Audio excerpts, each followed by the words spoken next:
Tu es Alpha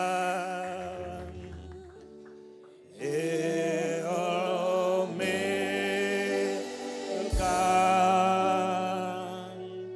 Nous t'adorons,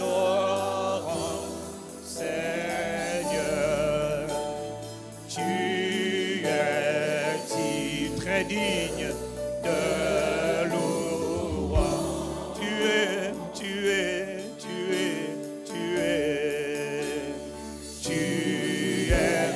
Alpha et Oméga. Le premier des fils de l'homme, le plus beau de tous les princes de la terre. Le roi des rois et le Seigneur de gloire. Le Seigneur des seigneurs et l'incomparable. Le vivant qui était mort et qui vit maintenant au siècle des siècles. Tu es Alpha et tu es Oméga. Tu es Alpha et Oméga.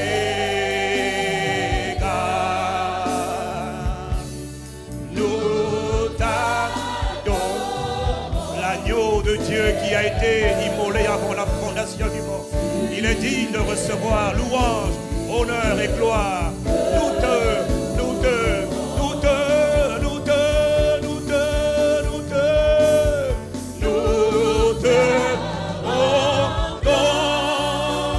te rendons la gloire à l'agneau de Dieu, au ressuscité, à celui qui a été immolé avant la fondation du monde, pour nous tous, au sauveur du Congo, au sauveur du monde, au sauveur de l'Afrique. Nous te rendons gloire, nous te célébrons, nous te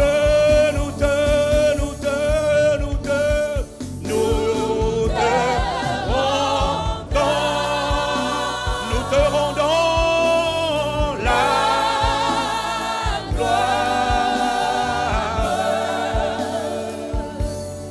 Nous t'adorons, Seigneur. Tu es digne de louange.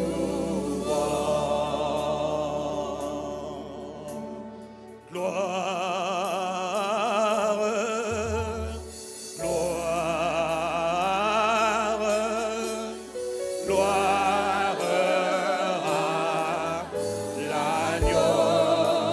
à l'agneau de Dieu immolé. Gloire, nous proclamons gloire, gloire à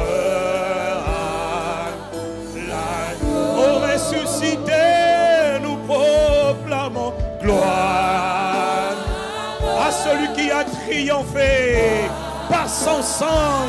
Nous proclamons gloire à l'agneau, à celui qui règne éternellement. Gloire, nous proclamons gloire,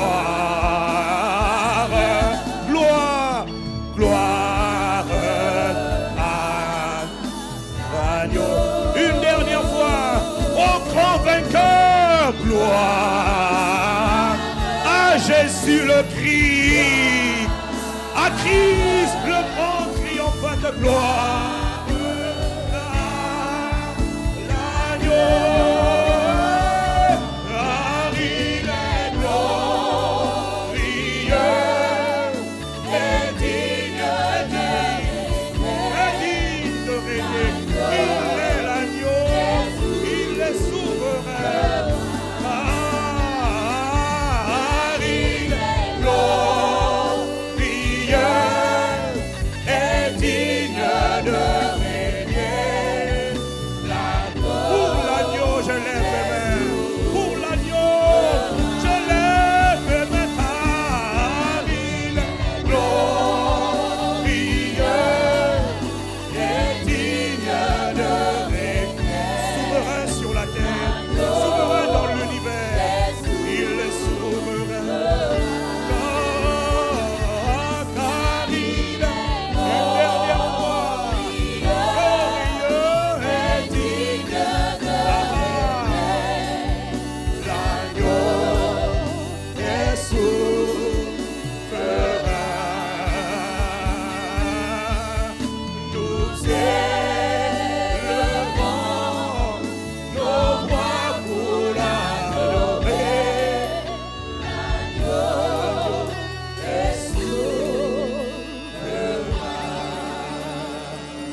adorer. L'agneau est souverain.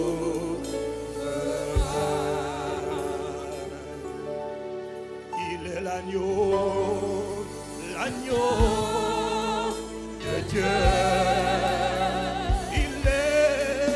Il est l'agneau, l'agneau de Dieu. Il est l'agneau de Dieu. Il est l'agneau. Il a triomphé.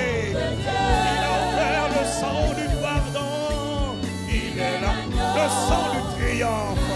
Le sang du triomphe. Il est l'agneau, l'agneau de Dieu. Oh, nous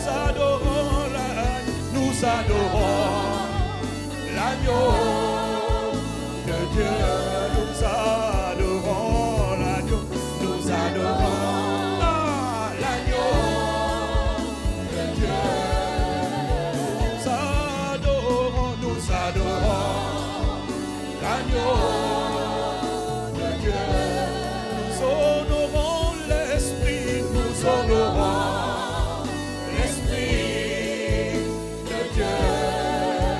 Nous honorons l'Esprit de Dieu. Nous honorons l'Esprit de Dieu. Et nous t'honorons et nous adorons. Y a-t-il un homme d'adorateur authentique et vrai dans ces lieux? Nous adorons l'Esprit de Dieu.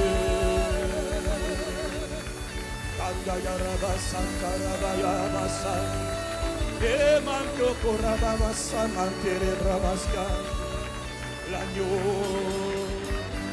est souverain.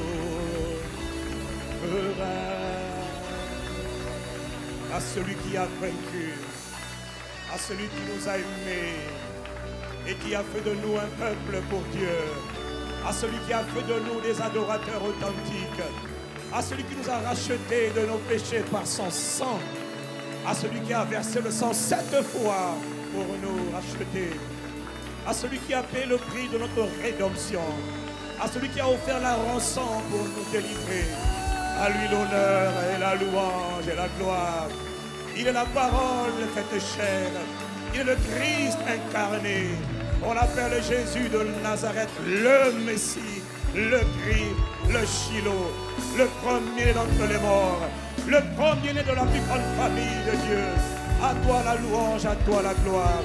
À toi Jésus, notre adoration. À toi notre Père, notre reconnaissance. Louange, honneur et gloire. À toi magnifique, admirable Père. À toi tout honneur. À toi toute louange et toute gloire. Nous te remercions pour la magnifique présence de ton esprit. À toi, à toi, à toi. À toi soit la gloire. À toi soit la gloire. À toi soit la gloire. Pour toujours. À toi ce matin. À toi soit gloire. À toi à toi, louange et honneur et gloire. À toi Jésus le Christ, le Messie. À toi ce matin, à toi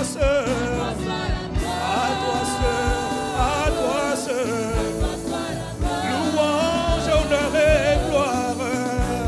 À toi tout honneur, toute adoration pour toujours. Nous voulons te dire à toi soit, à toi tout honneur et gloire. À toi notre adoration et notre célébration. À toi tout honneur et gloire. À Jésus le Christ par le Saint-Esprit.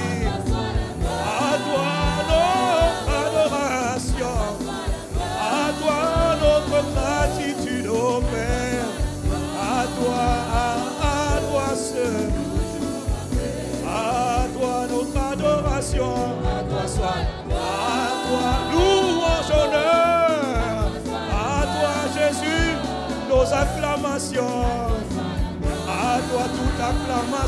dans ce lieu. À toi toute acclamation.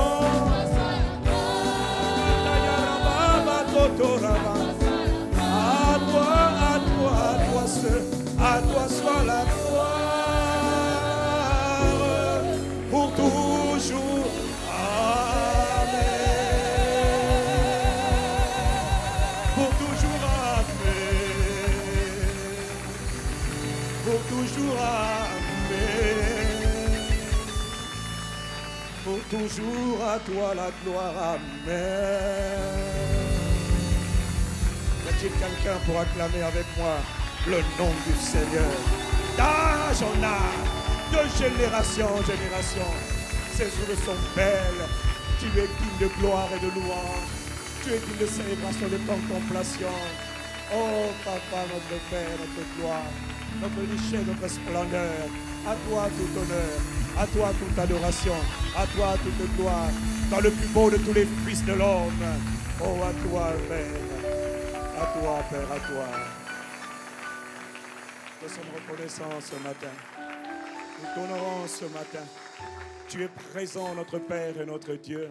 Tu es présent, notre Seigneur Jésus. Tu es présent ce matin. Tu es présent par ton esprit. Le majestueux, le glorieux, l'incomparable, l'admirable, l'indescriptible Saint-Esprit de Dieu. Nous t'honorons, Esprit de Jésus. Nous t'honorons, toi qui as été envoyé depuis le jour de la Pentecôte, 50 jours après la résurrection de Jésus d'entre les morts. Tu es venu sur la terre. Tu es venu. Et l'Église a commencé lorsque tu es venu. Et l'Église est encore là. Et tu as dit, les portes du séjour des morts ne prévaudront pas contre mon Église. Le Saint-Esprit est venu. Tu es le Seigneur de l'Église. Nous t'honorons, nous te reconnaissons. Si hier tu avais été méconnu, rejeté, aujourd'hui par ta grâce, parce que tu as ouvert notre intelligence, nous te reconnaissons. Magnifique Père en nous, toi qui demeures en nous. Reçois notre honneur, reçois notre adoration, reçois nos acclamations. Le Père est présent par le Saint-Esprit. Jésus est présent par le Saint-Esprit. Reçois tout honneur, toute louange, toute gloire à notre Dieu, le Père, le Fils. Et nous n'oublions pas le Saint-Esprit de Dieu. À toi l'honneur, la louange et la gloire, Papa.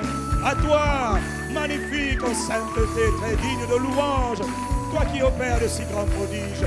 Nous t'aimons, Père, et nous t'honorons. Nous te célébrons et nous t'adorons. Y a-t-il quelqu'un pour l'acclamer avec nous ce matin? Oh non, ce n'est pas une obligation, mais que ceux qui l'aiment acclament, fassent retentir des clameurs en son honneur. Ah, béni sois-tu, Père. Nous t'honorons. J'ai dit que ceux qui l'aiment fassent retentir des clameurs en son honneur, des clameurs en son honneur.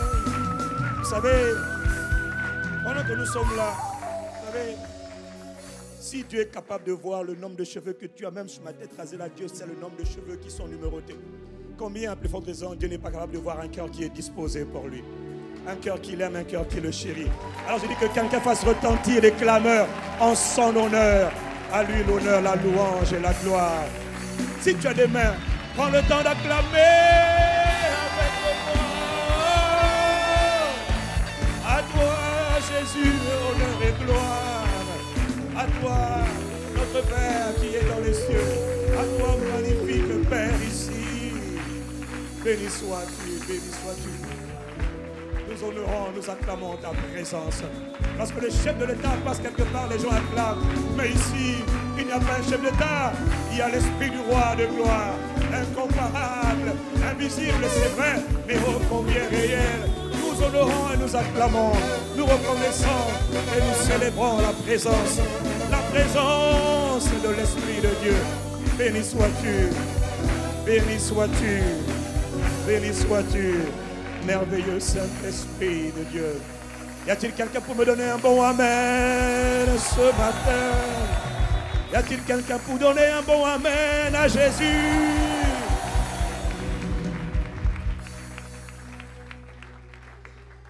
Je suis navré pour ceux qui sont timides dans la présence de Dieu.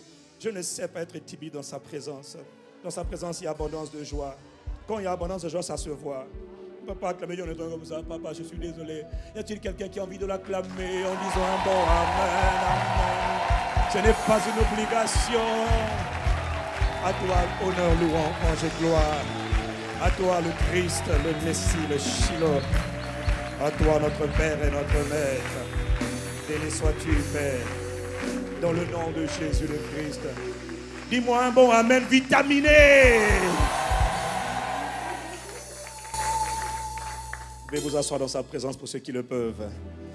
Bienvenue à Impact Centre Chrétien. Bienvenue dans cette représentation diplomatique du gouvernement des cieux. Bienvenue dans cette demeure où Dieu fait des gens ordinaires, des gens extraordinaires. Et c'est contagieux. Il le fait par la puissance du Saint-Esprit, du majestueux, du glorieux, du redoutable, l'incomparable Esprit de Dieu. Il est là, nous honorons la présence du Saint-Esprit. Nous te bénissons, Saint-Esprit, nous te remercions. Père, nous te disons merci par ton Saint-Esprit et pour ton Saint-Esprit. Dans le nom de Jésus, Père, nous sommes reconnaissants. Inspire ce matin les paroles de nos bouches et les pensées de nos cœurs. Tu sais qu'en nous, il n'y a rien qui soit capable de parler de toi. Nous ne sommes pas capables de parler de Dieu, même de la plus petite des manières. Nous reconnaissons nos incapacités, nos limitations. Voilà pourquoi, dans nos limitations, nous faisons appel à ta grâce et à l'assistance du Saint-Esprit de Dieu. Inspire cette parole, lance-la, Papa, parle à nos cœurs, challenge notre limitation. C'est toi qui nous as dit que c'est l'année de l'expansion par le Saint-Esprit. Ce n'est pas nous qui avons trouvé ce thème. C'est toi, Saint-Esprit, qui nous l'a dit. Et quand tu nous le dis, ça veut dire que tu veux que ça s'établisse comme ça. Cette année, c'est l'année de l'expansion par le Saint-Esprit. Et cette année, c'est l'expansion dans tous les domaines. Dans le nom de Jésus. Alors, Seigneur, étire-nous encore ce matin. Fais-nous mûrir, et fais-nous grandir, et fais-nous porter du fruit. Fais-nous multiplier, et fais-nous dominer par toi et par toi seul. Nous reconnaissons que nous ne pouvons rien faire sans toi. Mais alors, nous reconnaissons aussi qu'avec Dieu, nous ferons des exploits. Et cette année, quel que soit le paysage, l'atmosphère, quelle que soit l'atmosphère politique, économique, sociale, financière, culturelle, spirituelle, nous ne sommes pas affectés par toutes ces choses. Nous sommes envoyés par le ciel. Nous sommes venus du ciel, envoyés sur la terre pour représenter les intérêts du gouvernement des cieux. Nous sommes là pour étendre le règne de Dieu sur la terre. Et qu'importe l'atmosphère autour de nous, nous déclarons que nous ne subissons pas les circonstances. Nous venons et nous dominons les circonstances. Par la puissance de ton esprit qui agit en nous, Père, tu as commencé une œuvre et tu es fidèle pour l'achever. Nous disons merci à celui qui a commencé cette œuvre. L'Esprit de Dieu en nous, l'Esprit de Dieu vivant. À toi notre honneur, notre louange, notre reconnaissance au Père par ton Esprit qui agit en nous. Oui, assurément, cette année, tu fais une chose nouvelle en nous. Nos yeux n'ont pas encore tout vu, nos oreilles n'ont pas encore tout entendu, mais tu as commencé à faire une œuvre. Tu as dit, ne méprisez pas les petits commencements. Nous te disons merci pour les transformations, pour les restaurations. Merci pour les métamorphoses que tu opères au milieu de nous. Merci pour les transfigurations que tu opères au milieu de nous. Merci pour les libérations, les guérisons.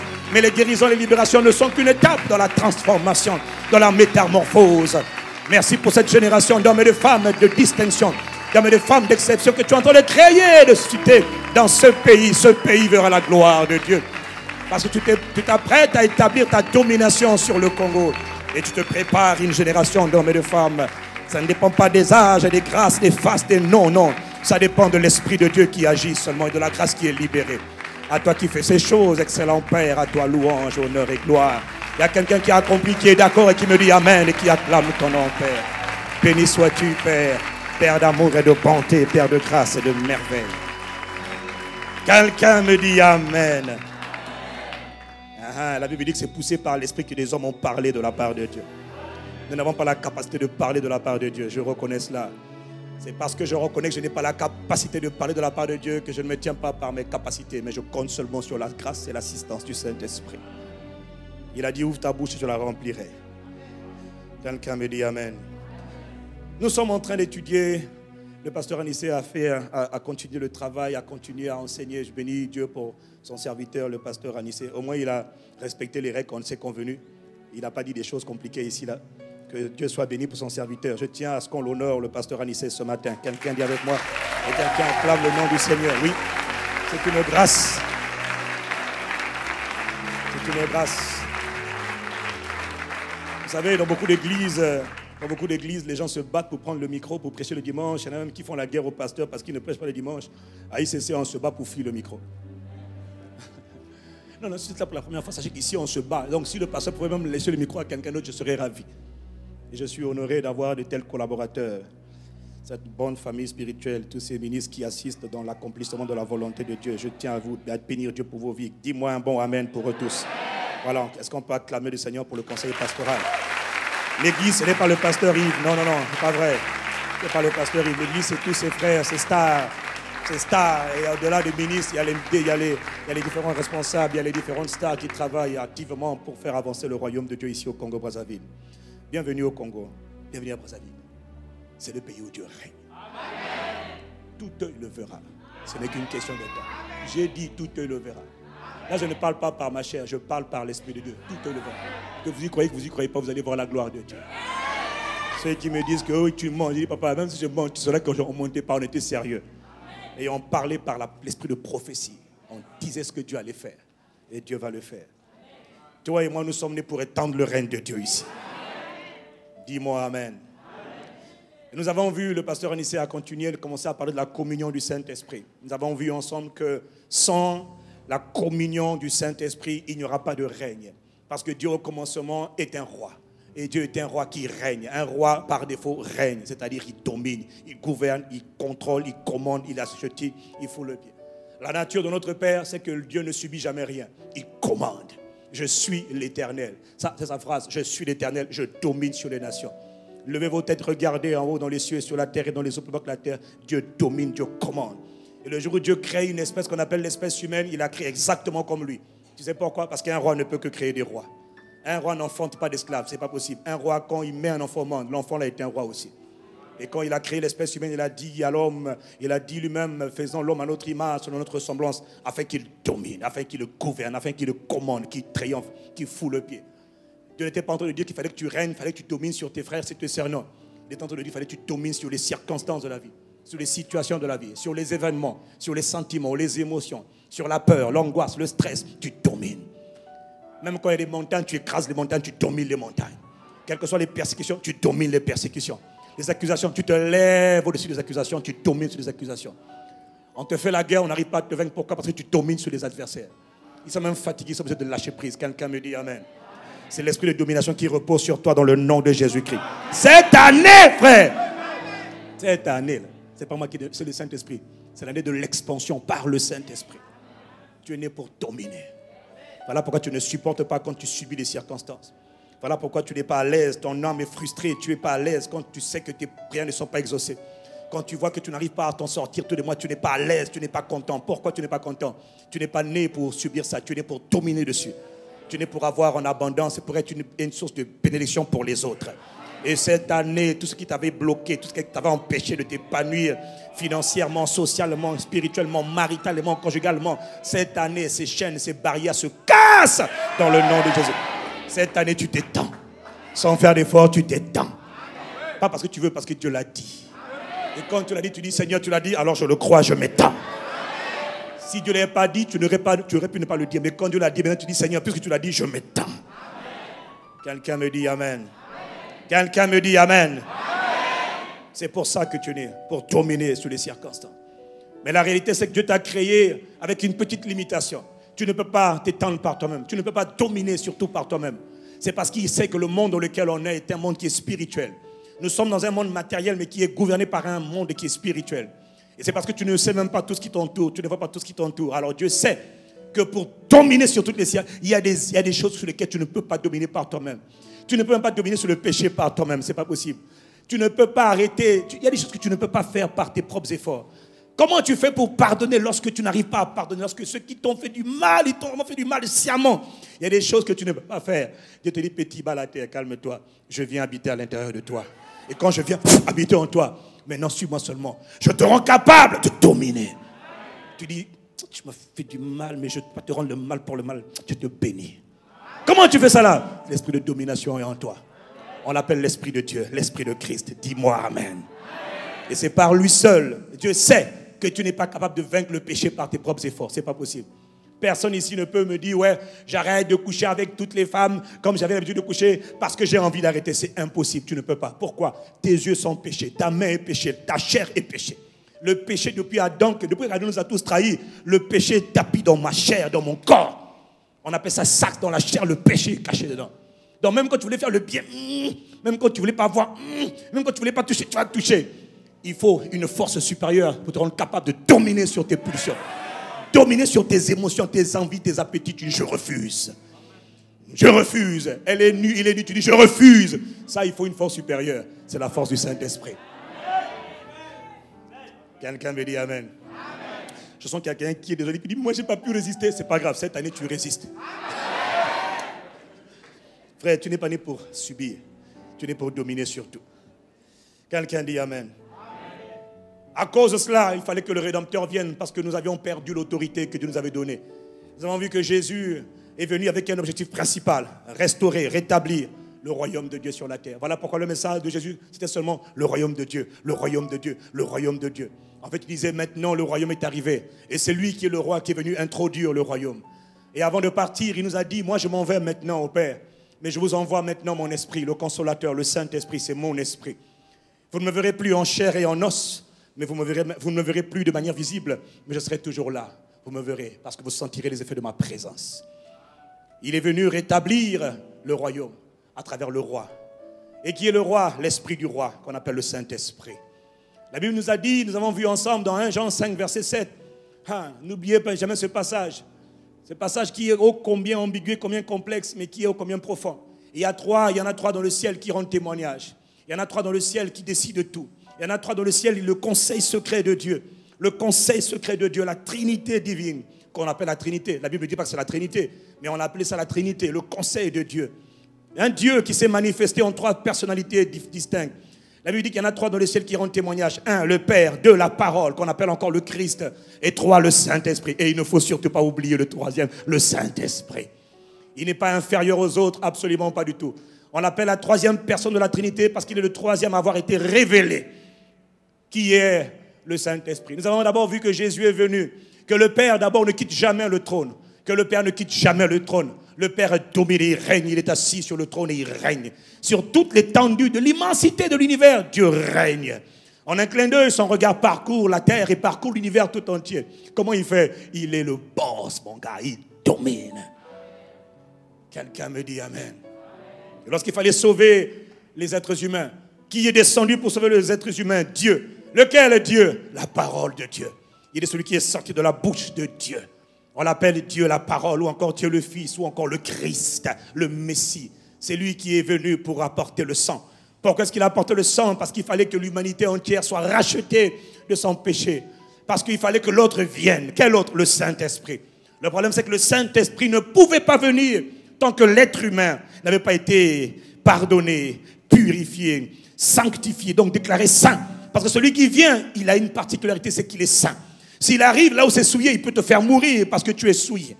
Alors il n'arrive pas là où c'est souillé. Pour qu'il arrive, il fallait que Jésus verse le sang. Parce que sans effusion de sang, il y a la loi du royaume qui dit qu'il n'y a pas de pardon. Mais avec le sang, on purifie. Avec le sang, on sanctifie. Béni soit Dieu pour le sang qui a été versé. Le sang de Christ. Béni soit Dieu pour le sang de Jésus-Christ. Le Seigneur m'a parlé de la puissance. Il m'a donné notre compréhension, notre révélation sur la puissance qui est dans le sang. J'ai dit, waouh! Je n'avais pas compris le sang. Mon Dieu, je n'avais pas compris le sang.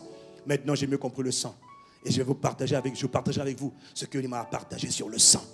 Et pendant qu'on partagera sur le sang, tu verras que sans faire d'effort, les maladies partiront, les malédictions s'arrêteront. Satan va dire, zut, je suis perdu, zut.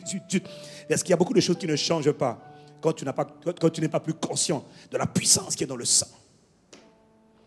Est-ce que tu sais que le nom de Jésus n'a pas vaincu Satan? N'a pas triomphé de Satan. Ce n'est pas le nom de Jésus qui a triomphé de Satan. C'est le sang. Et c'est parce qu'il y a le sang que maintenant nous avons l'autorité d'aller dans le nom. C'est parce que le sang nous a donné accès à la présence pour nous tenir maintenant pour dire dans le nom de... Si le sang n'avait pas été versé, tu ne pourrais pas dire dans le nom. Mais la source de la défaite de Satan, ce n'est pas le nom de Jésus. C'est le sang de Jésus-Christ. Et c'est parce que le sang de Jésus a été versé que tu peux maintenant appliquer le sang. Le problème, c'est que quand tu ne comprends pas, ça ne marche pas. C'est ça le problème avec le domaine de l'esprit. Tout ce que tu ne comprends pas, tout ce dont tu n'es pas conscient, tu ne peux pas l'expérimenter pleinement. Dis-moi amen et je continue.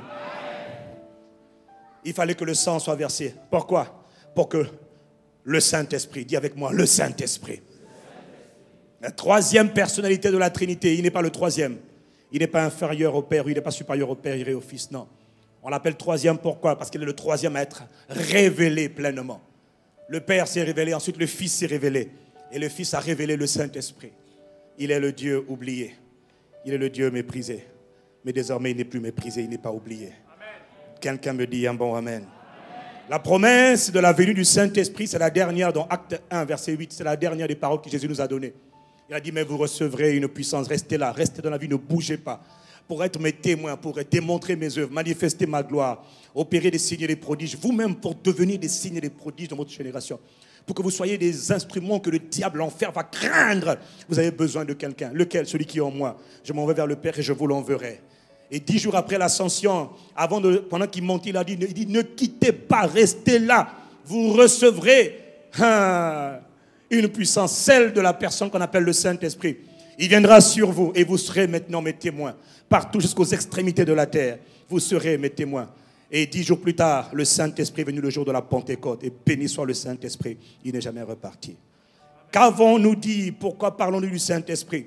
Parce que si nous ne connaissons pas, nous ne comprenons pas la personne qui est venue habiter en nous, nous ne pourrons pas faire le travail que Dieu nous appelait à faire. Alors qui est ce Saint-Esprit? Nous en parlons depuis quelques semaines maintenant et nous répétons les mêmes choses parce que cela nous est salutaire. C'est important pour nous d'entendre la même chose plusieurs fois afin que nous devenions conscients. Dis-moi amen.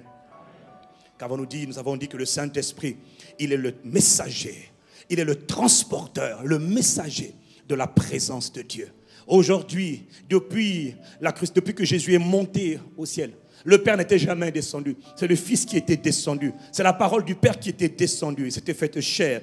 Mais depuis l'ascension de Jésus, le Père et le Fils sont dans le ciel. Mais qui est sur la terre? C'est l'autre qu'on appelle le Saint-Esprit. Jésus l'a introduit. Jésus n'a pas introduit un feu. Il n'a pas introduit un vent. Il a introduit le allos parakletos, une personnalité divine. Méconnu, profondément méconnu. Il est l'Esprit de Jésus-Christ. Qui est-il? Nous avons dit, il est le messager, le transporteur de la présence et de la puissance de Dieu. Il est l'ange de la présence de Dieu. L'ange, encore l'ange de l'Éternel. Lorsque la présence de Dieu se manifeste quelque part, c'est lui qui se manifeste. Lorsque Jésus est invoqué quelque part, c'est lui qui se manifeste. Lorsque le Père est invoqué quelque part, c'est lui qui se manifeste. Pourquoi? Il est le Père en nous. Il est venu habiter en nous. Il habite où? Il est venu habiter dans ton esprit. Déjà, tu ne vois pas ton esprit. Comment peux-tu voir le Saint-Esprit? Et pourtant, tu te vois parce que tu es un esprit. Tu te sens. Et quelqu'un me dit Amen. Il est venu habiter dans mon esprit. Il est le Saint-Esprit. Jésus l'appelait le Père en moi. Le Père qui demeure en moi. C'est lui qui transporte la présence de Jésus, la puissance de Jésus, la présence du Père, la puissance du Père. Il est l'Esprit du Père. Quand il est quelque part, le Père est là, le Fils est là. À l'époque, quand Jésus était là, le Père était là, le Fils était... Quand Jésus était là, le Père était là, le Saint-Esprit était là, à l'intérieur de lui. Aujourd'hui, quand le Fils est monté, le Père est monté, celui qui est sur la terre, au milieu de nous actuellement, il est l'Esprit de Jésus. Autrement dit, Jésus présent par son Esprit. Autrement dit, le Père présent par son Esprit. Quelqu'un me dit Amen. Et c'est lui, et par lui, et en lui, que tout se fait maintenant sur la terre. Rien ne se fait sans lui. Tout se fait par lui. Dans Jean, chapitre 15, verset 26, Jésus nous a dit, d'où est-ce qu'il vient? Il nous a dit, de la même manière que le Fils vient du Père, Jésus est venu d'où? La parole est venue d'où? Le Christ est venu d'où? Il est sorti du Père. Le Père, c'est-à-dire la source. Il est la source de toutes choses. Il y a un Père qui est la source de toutes choses. Le Fils, le Christ est sorti du Père. Venu sur la terre, il est reparti auprès du Père. Et maintenant, celui qui est sorti du Père pour être sur la terre avec toi et moi, et en toi et en moi, on l'appelle le Saint-Esprit. Jean 15, verset 26 dit, Jésus nous dit, il procède du Père, il sort du Père et il vient habiter en toi pour faire de ta vie un chef-d'œuvre. Oh, dis-moi Amen. Dis-moi Amen. Voilà pourquoi Jésus l'appelait le Père qui est en moi. Il parlait du Père qui est dans les cieux, mais il parlait aussi du Père qui est en moi. Ce sont des choses qu'on a déjà vues. Nous avons donc vu ensemble que quand le Saint-Esprit vient, notre but, son but, c'est que nous puissions juste nous laisser conduire par lui. Nous puissions marcher avec lui, vivre par lui, respirer par lui, opérer par lui, prier par lui. On ne peut absolument rien faire sans le Saint-Esprit. Quelqu'un me dit Amen. Le secret du succès durable de Jésus, c'est qu'il connaissait la personne de l'Esprit. Il connaissait la personne du Saint-Esprit. Il était conduit par le Saint-Esprit. Il était contrôlé par le Saint-Esprit. Il était revêtu du Saint-Esprit. Il était animé par le Saint-Esprit. Il parlait par l'Esprit. Il priait par l'Esprit. Conduit, guidé. Toute sa vie était contrôlée par la personne de l'Esprit. Exactement comme ce qu'il veut faire avec toi et moi. Dis-moi Amen. Et nous avons vu que le secret des secrets, une des clés indispensables, essentielles, c'est d'abord la communion donc avec cette personnalité qui est venue habiter en nous, avec l'Esprit de Dieu qui est en nous. Dis-moi l'Esprit de Dieu. Lève ta main et dis-moi bonjour Saint-Esprit. Dis-lui bienvenue Saint-Esprit dans ton temple. Je suis ton temple. Je suis ton palais. Je suis ta maison. Bienvenue Saint-Esprit. Je te reconnais. Je te célèbre. Je te loue. Je t'exalte. Je t'adore. Esprit de Jésus, bienvenue en moi. Esprit du Dieu vivant, bienvenue en moi. Sache une chose, il ne regarde pas à ton âge, il ne regarde pas à ta taille, ni à ton nom de famille. C'est lui qui est la source de la grâce. C'est lui qui manifeste la grâce de Dieu. Il est la gloire, on appelle l'esprit de gloire. Il répand sur toi. Quand il vient en toi, ta vie devient gloire. Quelqu'un me dit Amen. Et tu vois, votre problème parfois dans l'église, on pense que le Saint-Esprit doit se mouvoir seulement sur le pasteur, sur les responsables. Non, mon frère. Non, mon frère. Lui, il répond à un seul critère, la soif. Il y a des pasteurs qui n'ont pas soif, et puis il y a des fidèles dans l'église avec sont les derniers qui disent, papa, moi j'ai soif de Dieu. Il vient chez lui qui a soif. Dis-moi Amen. Voilà pourquoi, frère, il faut cultiver la soif et la faim de lui. Nous parlons depuis donc quelques semaines de la communion avec Dieu, le Saint-Esprit de Dieu. Et nous avons dit que la communion, c'est l'une des choses les plus indispensables. La communion, en fait, il n'y a pas de domination s'il n'y a pas de communion. Il n'y a pas de règne s'il n'y a pas de communion. Je vous ai dit parce que Dieu doit établir son règne, mais à travers toi sur la terre. Pas toi seul, parce que sans lui, tu ne peux absolument rien faire. Tu sors sans lui, mais le diable va te manger parce que le royaume des cieux, le royaume des ténèbres est une réalité sur la terre. Il y a beaucoup le monde que tu connais, tu ne le connais pas. Voilà pourquoi tu as besoin du plus excellent des maîtres et des pères et des guides et des soutiens à l'intérieur de toi. On l'appelle le Saint-Esprit de Dieu. L'homme a été créé pour la communion et pour la domination. La communion, c'est le lien qui nous lie au Père, c'est notre manière de vivre. La domination, c'est notre mandat. On vit ensemble qu'il a dit que l'homme domine, ça c'est le mandat. Tu es né pour dominer, jamais subir les circonstances. Mais la seule manière de ne jamais subir les circonstances, ce n'est pas par toi-même, c'est par lui en toi. Son esprit en toi. Quelqu'un me dit Amen. Donc voilà pourquoi nous parlons de la communion. Et nous avons vu ensemble que la communion, c'est notre source d'épanouissement. La communion, c'est la chose qui est la moins comprise dans l'Église. En réalité, la notion même de communion nous échappe. Quand on parle de la communion avec Dieu, la grande majorité d'entre nous, nous ne comprenons pas c'est quoi la communion. Nous ne comprenons pas c'est quoi la communion. Voilà pourquoi, avant d'aller plus loin, avant de continuer, le pasteur ici vous a dit qu'il faut aller doucement. Et nous allons vraiment doucement. Avant d'aller plus loin, il nous faut d'abord revenir toujours sur la notion de communion et aller petit à petit, parce que ce sont des choses qui sont fondamentales et vitales. Pendant longtemps, tu as lu, on te dit la communion, mais tu entends le mot koinion, il y a communion, mais en réalité, tu ne sais pas toujours ce que c'est que la communion. Voilà pourquoi on prend le temps d'aller doucement, doucement. On parle souvent dans l'église de la relation avec Dieu. Quand je me suis converti, on me disait, il faut que tu aies une relation avec Dieu. On dit, Jésus n'est pas venu pour établir une religion, mais une relation. Donc c'est quoi cette relation? Parce qu'on confond la relation et la communion. Et comme les deux termes sont un peu imbriqués, sont un peu complémentaires, donc on ne sait pas tellement qu'est-ce qu'il faut dire. Est-ce qu'il faut parler de relation ou de communion? Est-ce que je peux continuer? La relation. C'est quoi? Qu'est-ce que c'est qu'une relation? On parle de relation. Une relation, c'est un lien qui décrit, le mode de fonctionnement entre deux personnes. Quand on parle de relation, on est en train de te décrire le lien qui lie deux personnes, le lien qui relie deux personnes. Ça peut être un lien physique, ça peut être un lien émotionnel, ça peut être un lien spirituel, un lien familial, qu'importe. C'est un lien qui unit deux personnes entre elles. C'est ça qu'on appelle une relation. Elle décrit simplement un lien. Quelqu'un me dit un lien. Un lien entre deux personnes. Exemple, monsieur et madame, je vous prononce, je vous déclare aujourd'hui mari et femme. Hier, tu n'étais pas encore mari et femme, tu étais peut-être fiancé ou inconnu. Mais le jour où on te dit, je te proclame désormais mari et femme, on vient de vous mettre dans une relation. On vient de vous mettre un lien.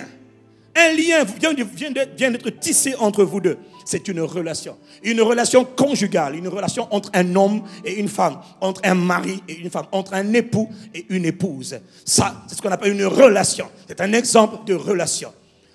Un autre exemple, hier tu n'étais pas programmé.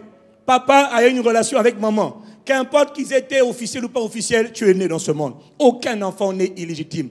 La relation, elle, peut être illégitime, c'est vrai. Mais l'enfant qui naît, aucun enfant qui naît dans ce monde est un bâtard. Aucun enfant qui naît dans ce monde est un enfant illégitime. Ne dis jamais je suis un enfant illégitime parce que ma mère était prostituée. Ta mère était prostituée, d'accord. Toi, tu n'es pas prostituée. Je refuse ça. Quelqu'un me dit Amen.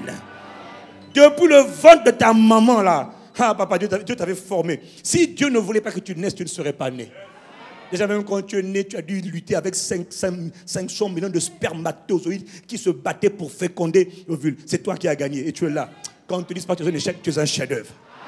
J'ai dit, tu es un chef-d'œuvre. Quand tu nais déjà dans le monde, là, on dit, voilà le grand vainqueur. Au Bongi, hein. Même si tu dis, il est mort, mon frère, tu n'es pas mort, c'est pas vrai. Quelqu'un me dit Amen. Dès qu'un enfant naît dans ce monde, il naît au travers d'une relation. Et non seulement ses parents sont en relation, bon, s'ils n'étaient pas mariés, donc ils n'étaient pas en relation. Mais lui, dès qu'il naît dans ce monde, il devient quelqu'un qui est en relation avec ce qu'on appelle des parents. Donc quand tu es né, quand tu es un enfant, tu as forcément un père, une mère. Même s'il ne veut pas, n'empêche que ce sont tes parents. Est-ce qu'on peut continuer? Et dans une relation, est-ce qu'on peut continuer? Dans une relation, la particularité de la relation, c'est que dans une relation, on partage. Directement dans une relation, on partage. Dans une relation, on partage. Dans une relation, on partage quoi? On partage des intérêts communs. On partage des biens communs. On partage un héritage commun. Exemple. Monsieur est riche, madame est très pauvre. Ou encore, madame est très riche, monsieur est très pauvre. Très bien. Mais le jour où tu viens de te marier, où on vient de vous unir, vous rentrez dans une relation de mari et femme, logiquement, potentiellement, je dis bien potentiellement, si le monsieur que tu as épousé là, c'était un fauché, un va-nu-pied, il était disloqué, démantelé, brisé dans tous les sens du terme. Et toi, tu voyais clair, parce que tes parents ont un héritage, tu as des avoirs, tu as des biens, tu as des maisons, tu as toutes sortes de choses, tu as de l'argent à gogo. Et le type que tu as épousé, c'est un gars qui ne voit pas clair, c'est un homme aveugle financièrement et matériellement. Mais il faut savoir une chose, le jour où on vous proclame mari et femme, potentiellement, maintenant, logiquement, il a droit de voir clair. Pourquoi? Parce que dans la relation, on partage les biens. On partage les biens en commun. C'est ça la relation. Il n'y a pas de relation, on dit, non, écoute, on est mariés, mais je garde mes affaires, tu gardes tes affaires. Là, ce n'est pas une relation. La relation conjugale, papa, ton pied, mon pied. Tu m'épouses, je t'épouse. Ah, voilà pourquoi, ma soeur, mon frère, il faut bien réfléchir avant de s'engager.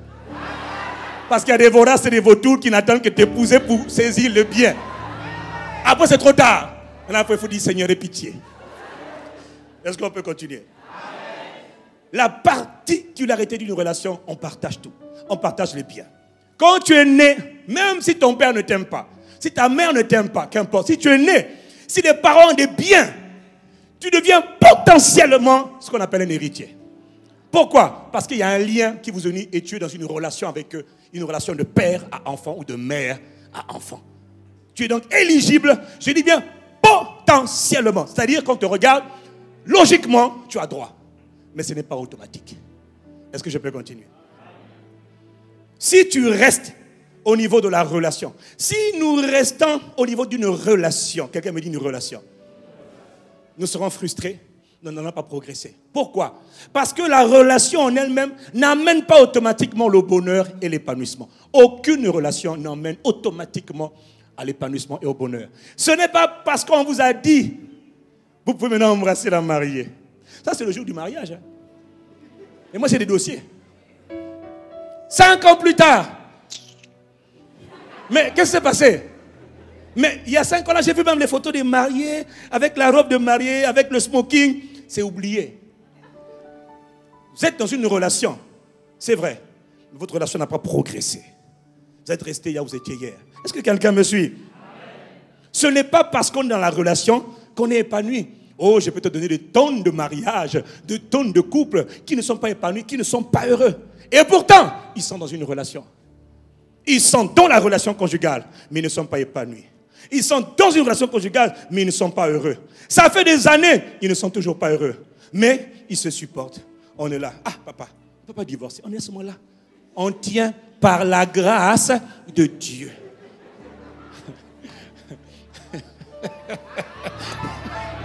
Faut pas dire aïe, hein. Faut d'abord réfléchir avant de te marier.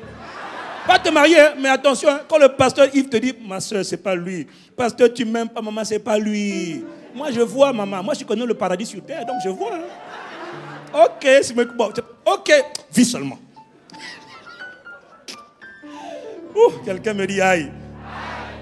La relation n'amène pas automatiquement l'épanouissement, le bonheur. Or, le but de toute relation, c'est d'aller vers le bonheur, vers l'épanouissement. Mais la vérité entre vous et moi, est-ce que c'est le cas pour tout le monde? Faux. La plupart des couples ne sont pas épanouis. La plupart des couples en Afrique ou ailleurs en Occident, c'est pareil, hein, ne sont pas épanouis. La plupart même des enfants ne sont pas épanouis. Une relation conjugale va vous conduire à avoir des enfants, c'est vrai. Mais le problème, c'est que le bonheur des enfants n'est pas automatique parce qu'ils sont nés, c'est faux. Il y a une étape supérieure.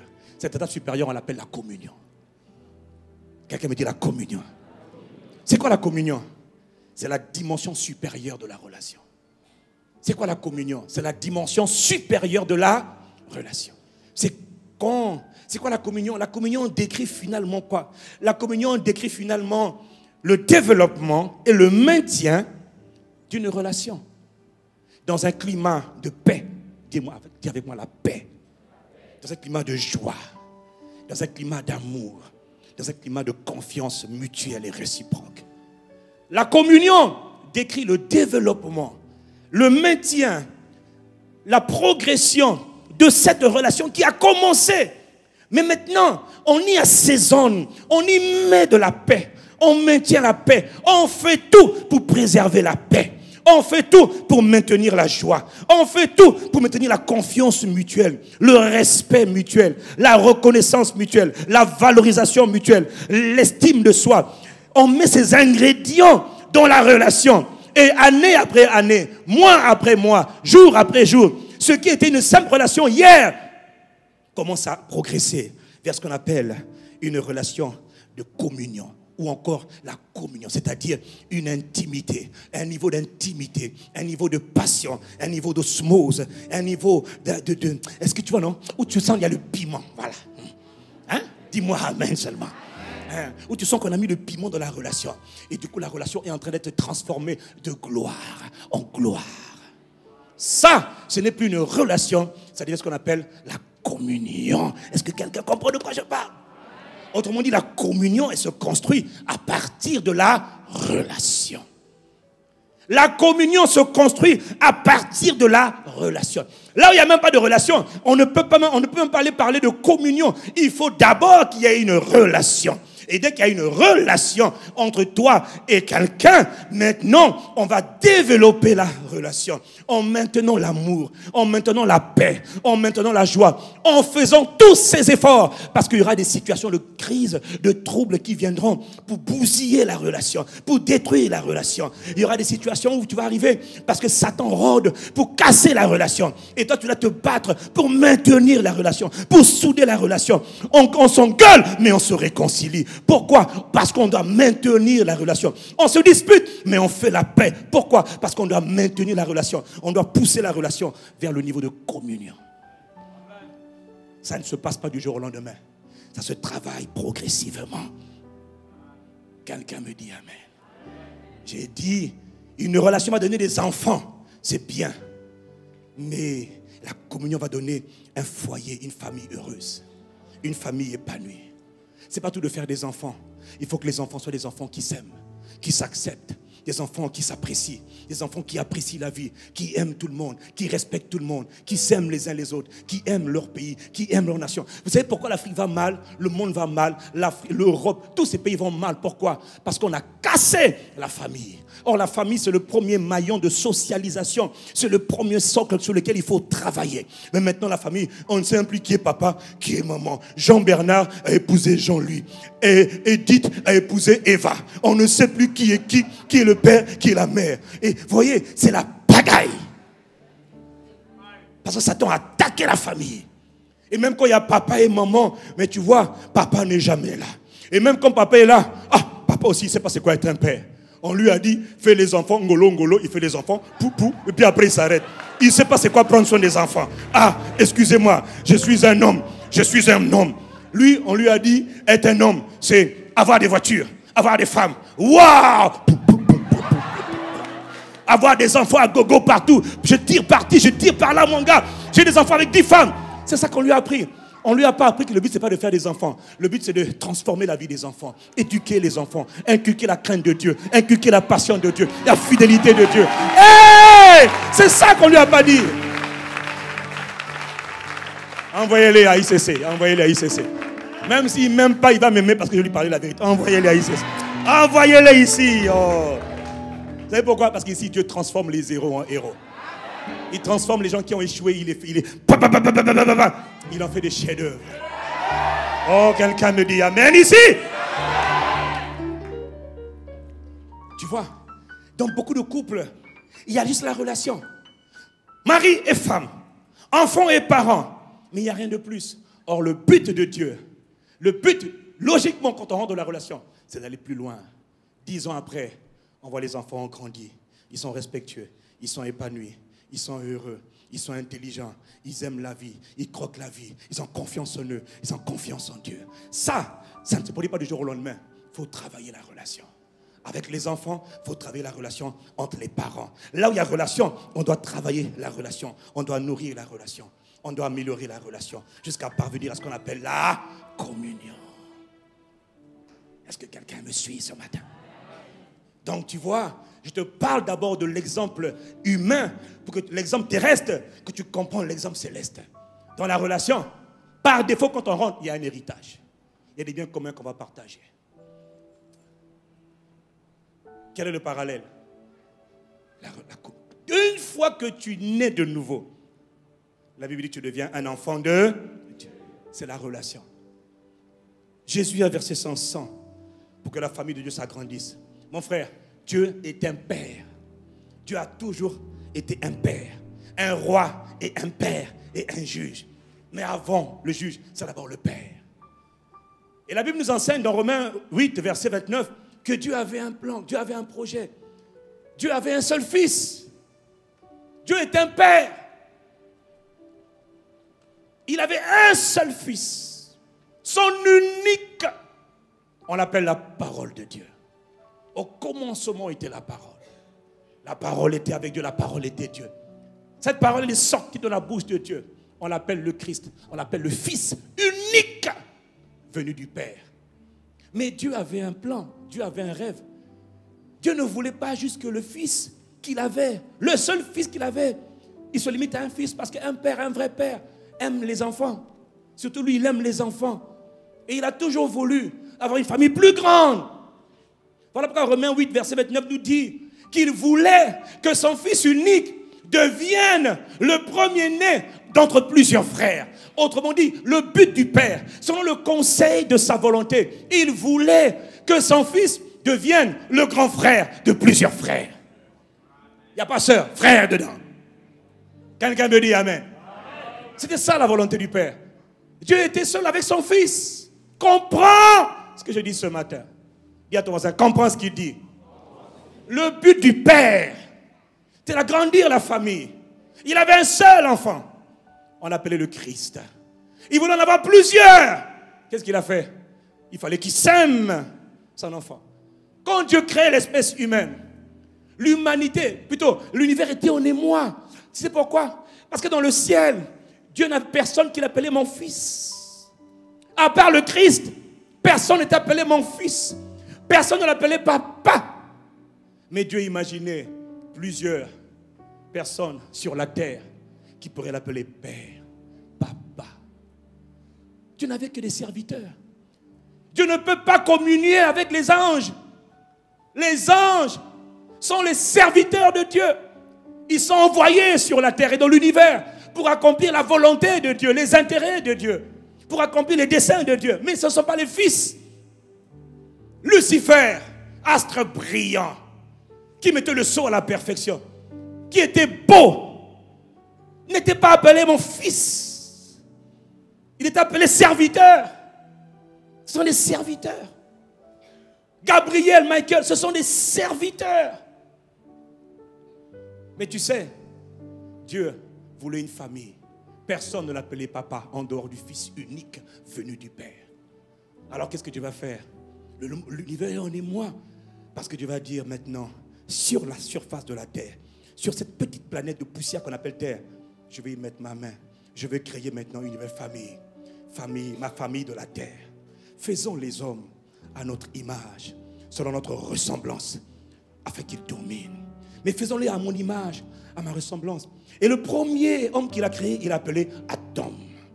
Après, il a tiré de Adam une autre création qu'on appelle Ève. Adam et Ève, le premier couple de l'histoire de l'humanité. Regardez comment. Et là, les anges étaient en émoi. Parce que eux, ils appelaient Dieu Papa. Et lui, quand il les voit, il appelle mes enfants, ma création raffinée. Voilà qu'il a dit, il était dans la joie, il était heureux, il était content. Dans le livre de Genèse, on voit comment Dieu se déplace le matin dans la brise du jour pour venir communier, parler. Ils sont nés de lui, il les a créés, ils sont entrés dans une relation, mais ils avaient poussé la relation. Ils étaient maintenant en communion avec Dieu. Ils parlaient. Adam, comment ça va aujourd'hui? Oh, aujourd'hui ça va. Je me suis amusé par ton esprit que tu m'as donné à nommer les poissons, les animaux. Waouh, je suis en train de dominer. Tu vois, tout le monde est à mon service ici. Franchement, Père, je règne quoi. Ève, ça va? Ah non, mais là, franchement, avec Adam, là, on s'entend trop bien, tu sais, cette nuit-là. Calmez-vous. Il ne faut pas laisser tes pensées vagabonder là. Il faut te calmer. Tu vois, ils étaient en harmonie, ils étaient en... Est-ce que quelqu'un comprend de quoi je parle? Jamais. Et il y avait quelqu'un qui voyait, il s'appelait Lucifer, il disait, oh, c'est pour ça que les anges ont dit, mais il y a des êtres angéliques qui ont dit, mais quand ils ont vu la passion que Dieu avait avec Adam et Ève, l'amour, la fusion, l'osmose, la complicité, l'intimité profonde entre eux et Dieu. Ah! Il y avait un qui s'appelait Lucifer, il a dit, vraiment, tout l'objet de son affection, c'était d'abord dans le Fils. Et maintenant, lui et le Fils, ils mettent leur affection dans leur créature, là qu'on appelle les êtres humains. Ils sont méprisables, ces humains. Non, ils sont aimés, ces humains. Et Satan a tout fait pour créer la rébellion, pour pousser Adam à faire la haute trahison. Mais parce qu'il n'avait jamais appelé Satan, Lucifer, mon fils. Est-ce que tu sais que tu peux être un roi comme Dieu?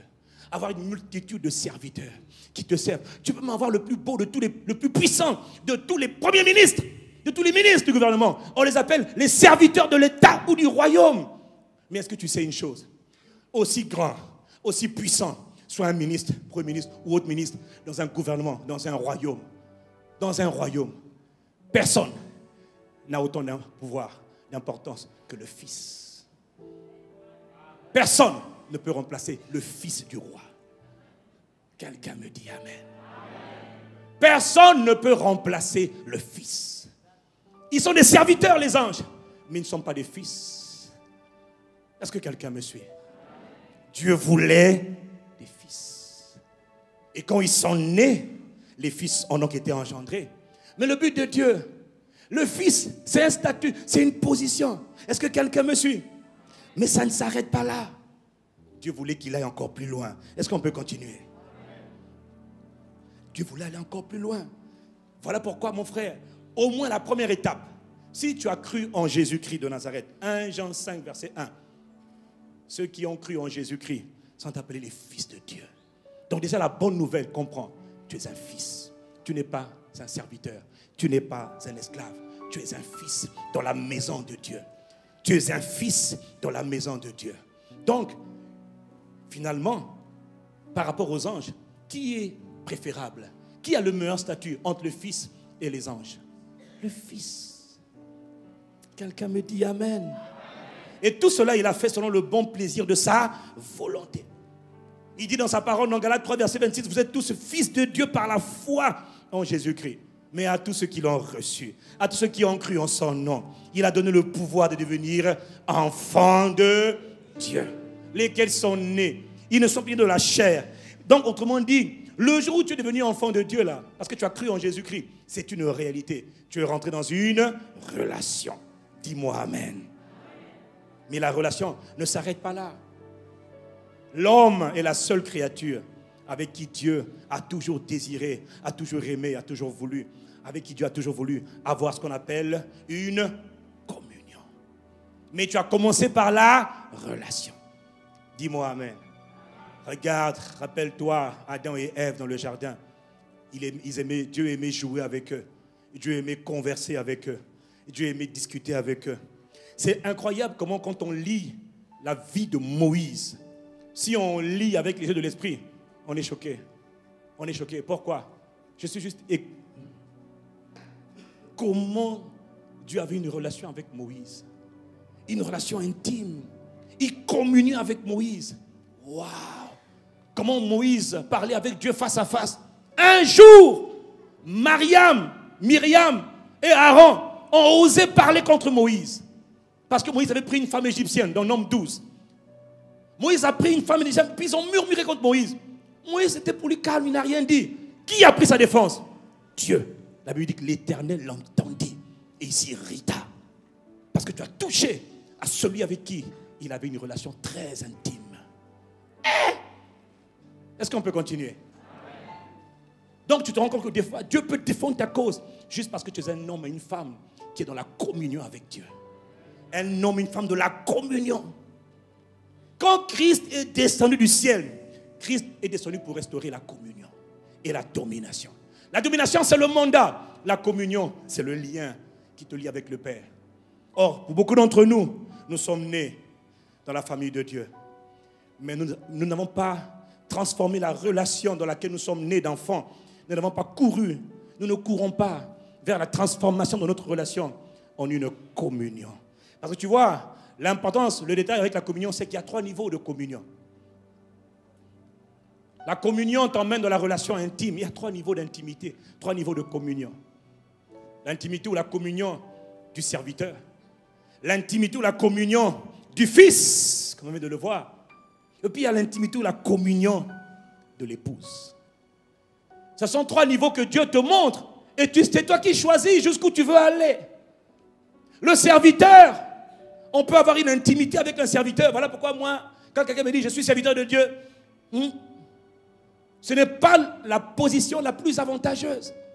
Le serviteur ne se tient pas dans la maison. Il peut entrer dans la maison, mais il ne restera pas dans la maison. Et le Père ne t'appelle pas à avoir une communion au niveau serviteur. Et ça, c'est beaucoup d'entre nous. Est-ce que quelqu'un me suit? Beaucoup d'entre nous, nous voulons la position de serviteur. On n'est pas dans la maison, on est à l'extérieur. De temps en temps, on rentre dans la maison, mais on n'a pas le droit d'y demeurer, on doit sortir. Parce qu'on est des serviteurs. Dieu ne t'appelle pas à ce genre de communion. Non. Il veut que tu es dans la relation. Parce que le serviteur est dans une relation avec son employé, avec son maître. Quelqu'un me dit Amen. Mais il y a plus que la position du serviteur. C'est vrai que le serviteur voit des choses que ceux du dehors ne voient pas. C'est vrai qu'il a des accès que ceux du dehors n'ont pas accès. C'est vrai. Mais il y a mieux que cela. Il y a plus encore. Il est dehors le serviteur. Mais il y en a un qui est dans la maison. C'est le fils. Le fils, il est dans la maison. Un jour, on raconte l'histoire de John Fitzgerald Kennedy, qui était le président des États-Unis. Un jour, il y avait quelqu'un qui venait des États-Unis, et qui venait du fin fond des États-Unis, qui avait désespérément besoin de voir le président, urgemment pour résoudre un problème très urgent. Et le gars, il est passé par les services protocolaires. On lui dit, ah non, monsieur, on ne reçoit pas ici sur la Maison Blanche. Et à l'époque, la Maison Blanche n'avait pas des grilles comme aujourd'hui. À l'époque, c'était un grand jardin qui donnait directement sur la rue. Et le gars, il faisait tout pour avoir accès au président, impossible le protocole, la sécurité, tout le monde lui dit non, impossible, impossible. Le gars, il était désemparé, il tournait en rond, il était désemparé, il était malheureux. Et dans le jardin de la Maison-Blanche, pendant que le président John Kennedy était en conseil des ministres du gouvernement, il y avait son enfant qu'on appelle John John. Le petit John John était en train de jouer dans la cour. Et le petit John John voyait le spectacle. Petit qu'il était, il voyait le spectacle, puis il ne comprenait pas. Mais il avait compris qu'il y avait un monsieur là qui tournait en tour, qui était défait, qui était découragé, abattu, qui avait besoin d'aide. Comme tout autre enfant, il court vers le monsieur. Il dit, vous voulez voir mon père? Il n'a pas dit, vous voulez voir le président. Il dit, vous voulez voir mon père?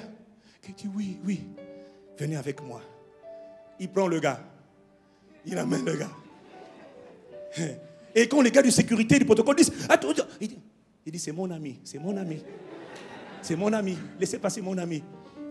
Et il rentre dans la salle où il y avait le conseil des ministres, à la Maison-Blanche, au bureau ovale. Et là, et il saute sur les genoux de son père.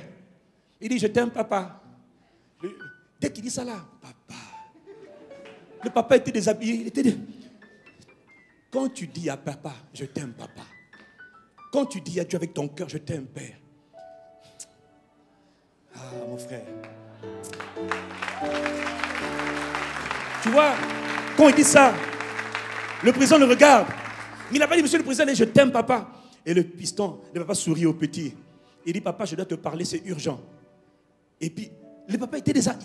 Tu sais, le papa il était désemparé, pas désemparé, mais tu as déstabilisé. Il dit, c'est mon fils. Et tous les gars regardent. Ils étaient embêtés là, qu'est-ce qu'on fait? Il dit, ok, suspension du conseil des ministres. À cause du fils. À cause du fils. Et quand le fils... Et puis il dit, qu'est-ce que tu veux mon fils? Qu'est-ce que tu veux? Il dit, je voudrais te présenter mon ami, je voudrais que tu le reçoives.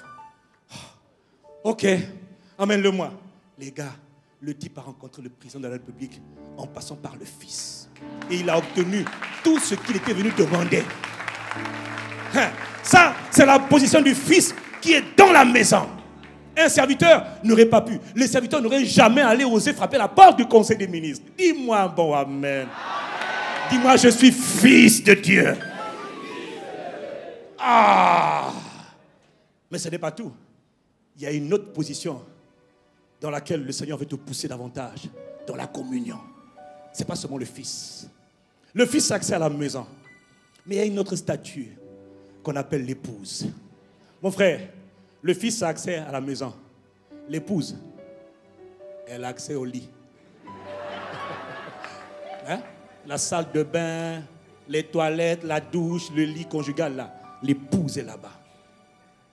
Si tu me suis, dis-moi amen. Il y a une position qui est encore plus privilégiée que celle du fils.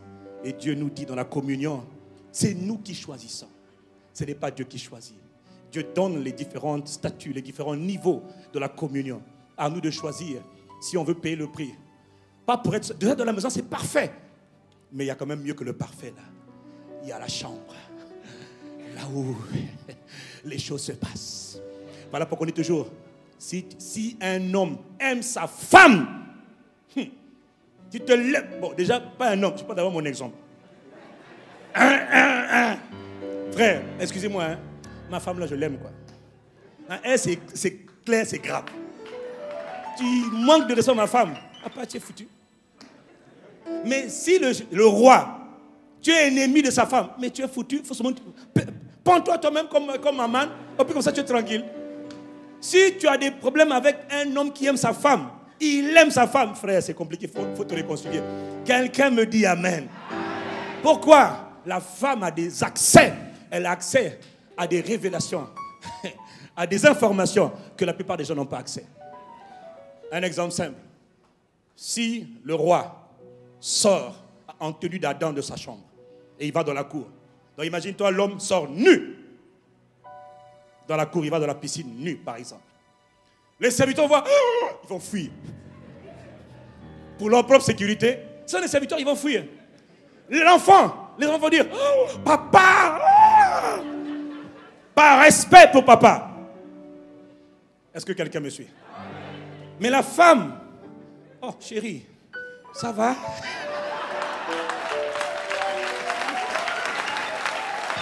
Oui ou non? Ça veut dire, quand la femme voit le monsieur, son mari, elle n'est pas troublée. Parce que la révélation qu'elle voit de la nudité de son mari ne la trouble pas. Et pourtant, les autres sont troublés par la révélation de la nudité. Ça veut dire que dans l'intimité, là, dans la chambre, là, dans le lieu secret, là, papa, il y a un niveau de révélation. Il y a un niveau d'autorité. Il y a un niveau du pouvoir. En fait, le pouvoir se trouve dans la chambre. Oh, ok, vis encore. Frère, l'autorité se trouve dans l'intimité. Pas dans l'intimité du serviteur. Pas dans l'intimité du fils. Il y a déjà beaucoup d'autorité dans l'intimité du fils. Mais il y a une plus grande autorité dans l'intimité de l'épouse. C'est là que Dieu t'appelle. Est-ce que quelqu'un comprend de quoi je parle? La Bible dit que Dieu cherche des adorateurs. Pas des adorateurs, mais des vrais. Jean 4, verset 13, verset 23. Mais l'heure vient, elle est déjà venue, où les vrais adorateurs adoreront le Père en esprit et en vérité. Car ce sont là les adorateurs que le Père recherche. Ce sont là les adorateurs que le Père désire. Ce sont là les adorateurs que le Père cherche. Il dit, dans 2 Chroniques 16, verset 9, il dit, l'Éternel étend ses regards. L'Éternel étend ses regards sur la terre. L'Éternel parcourt son regard sur la terre. Il parcourt ses yeux sur la terre. Mais qu'est-ce que l'Éternel cherche sur la terre? Pourquoi est-ce qu'il parcourt avec son regard, ses yeux sur la terre? Il cherche ceux dont le cœur est tout entier à lui. Il cherche les vrais adorateurs. Ceux qui sont totalement passionnés par lui.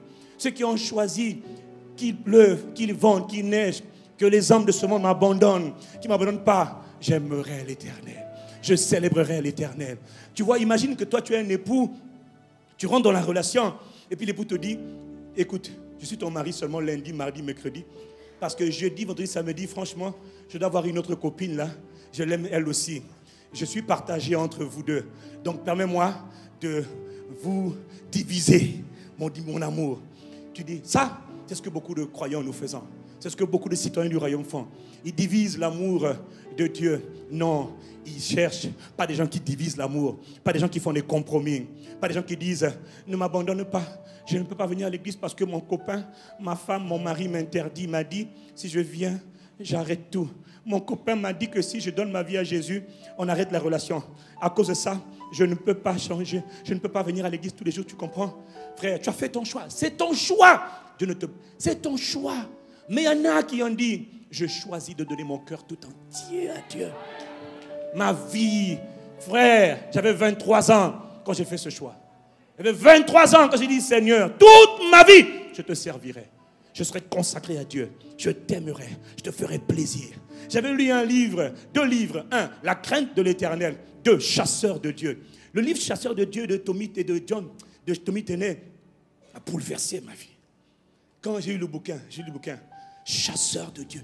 C'est là que j'ai compris que Dieu est un chasseur qui cherche d'autres chasseurs. Le chasseur du ciel par le Saint-Esprit cherche des hommes et des femmes qui vont chasser par les bénédictions de Dieu, par la main de Dieu. Ils viennent chasser le cœur de Dieu. Ils viennent chasser la volonté de Dieu. Ils veulent juste faire plaisir à Dieu. Pour eux, la prière ne se résume pas à dire « Seigneur, ça ne va pas le boulot, ça ne va pas les enfants, ça ne va pas la maison, je n'ai pas de vêtements, je n'ai pas d'argent. » Même quand ils savent qu'ils n'ont pas toutes ces choses, pour eux, c'est parce que ce sont des chasseurs. La vie consiste à dire « Père, je t'aime pour tout ce que tu es. Père, je t'aime. » Ils ont compris pour tout ce que tu fais. Que la Bible dit que Dieu, écoutez, Dieu siège. C'est-à-dire, il déménage. Il aménage, il déménage. Où? Pas là où on est en train de pleurer pour dire ça va pas, je n'ai pas mangé, je n'ai pas mangé aujourd'hui, je n'ai pas de vêtements, les études ça ne marche pas, les enfants c'est la santé aussi ça ne marche pas. Dieu ne déménage pas là-bas. Dieu déménage, il emménage là où il y a l'adoration, là où son peuple loue. Lorsque 2 ou 3 sont assemblés en son nom, Dieu déménage. Mais il déménage pas seulement comme ça. Hein. Il déménage quand il entend qu'on est en train de l'inviter, qu'on est en train de l'aimer. Hey! Là où on l'aime, Dieu, viens, papa. Là où Tu n'as pas besoin de dire, Seigneur, tu connais. Il sait tous tes besoins. Il connaît tous les soucis. Il sait le temps qui passe. Il connaît toutes ces choses. Mais il dit, cherche d'abord le royaume. Cherche-moi. Je suis la seule garantie de satisfaction de ta vie. Cherche-moi. Tu vois, quand on dit donc Dieu cherche des vrais adorateurs, en vérité, Dieu cherche des amoureux. Hein? Tu comprends, non? Mon frère, Dieu cherche des amoureux. Voilà pourquoi il nous compare l'Église à l'épouse. Est-ce que tu as déjà vu une femme qui est amoureuse? Frère, une vraie femme qui est vraiment amoureuse. Frère, voilà pourquoi Dieu aime les femmes. Les femmes sont plus sensibles à la présence de Dieu. Voilà pourquoi j'ai choisi de ce côté-là d'être une femme. Je m'en fous si je dois pleurer. Parce que les hommes disent, le pasteur pleure. Papa, le pasteur pleure parce qu'il est comme une femme. Il est l'épouse et il pleure après l'époux. Et mon âme soupire après mon époux. Le berger de mon âme, la passion de mon cœur. Et quand les hommes vont te dire, il a l'air ridicule. Oui, je suis ridicule, mais je domine sur toi comme un maro. Je domine. Tu sais pourquoi? Parce que la clé du pouvoir se trouve dans le lieu secret, dans la chambre. Demande à la femme du roi. Personne ne peut se lever contre la femme du roi. Parce qu'elle tient le mari. Elle tient l'autorité. Elle peut changer le conseil des ministres. Elle peut changer quelqu'un du gouvernement. Si son mari m'a dit, je ne l'aime pas lui, m'a manqué de respect. Ah bon? Il est viré. Mais qu'est-ce que j'ai fait? Chasse-le. Parce qu'elle aime son mari l'aime. Fais attention. Oh. Est-ce que quelqu'un comprend de quoi je parle? La communion, frère. C'est l'intimité. C'est là que ça se passe. Il a défendu Moïse. Moïse n'avait rien demandé. Moïse n'a pas prié. Il a jugé Myriam. Comment oses-tu parler contre mon serviteur Moïse? Il dit, écoute bien, Aaron, tu es le sacrificateur. Je ne peux pas te toucher. Toi, Myriam, tu es la prophétesse. Tu as dit, mais il n'y a pas que Moïse. Dieu aussi parle par moi. Comment as-tu pu oser te comparer à Moïse? Moi, quand je parle à un homme, je me révèle à lui dans les songes, dans les visions. C'est vrai, ça c'est moi qui décide. Mais Moïse, il se révèle à moi, je me révèle à lui face à face. C'est mon intime ami, c'est mon ami personnel. Moïse, lui et moi, c'est une histoire que personne ne peut comprendre. Frère Moïse, là c'est un mystère. Frère Moïse, c'est un mystère. Et il parle avec Dieu, Dieu répond. Il conteste, Dieu répond. Il parle, il rit. Il dit, Moïse, toi tu ne me crois pas. Là où il aurait dit aux autres, tu ne l'as pas cru, je vais te frapper. Il dit, toi tu ne crois pas, tu vas voir demain. Regarde, oh, est-ce que quelqu'un comprend de quoi je parle? Moi j'ai dit au Seigneur, je n'aurai pas de paix tant que je n'aurai pas vécu le niveau d'intimité de Moïse. Jésus avait le même niveau d'intimité. Je refuse de rester en paix, c'est ça que je cherche. Critiquez-moi, c'est ça que je cherche. Moi je suis un chasseur, je cours après le cœur de papa. As-tu déjà vu une femme qui est amoureuse? Une vraie amoureuse, une femme vraie là. Papa, même si elle a un bourreur, un menteur en face, la femme qui est très amoureuse de son gars, quand on lui dit, tu sais chérie, je vais donner la lune, je vais monter dans le ciel, je vais cueillir la lune, je te la porte dans un pétale de rose.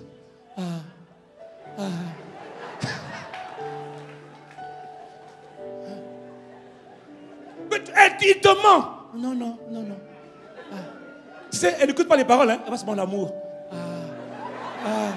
Papa, Loba, parle-moi encore. Je veux prendre le soleil pour te l'emmener dans ta couche ce soir. Et toi et moi, nous allons aller au 7e ciel. Papa, amène-moi tout de suite, quoi. L'épouse, c'est ça que Dieu cherche. Dieu cherche une amoureuse. Mais dis-moi amen. Dieu cherche un amoureux. Il cherche des amoureux. À qui va dire, aujourd'hui, je te donne le Congo. Toi, tu sais bon?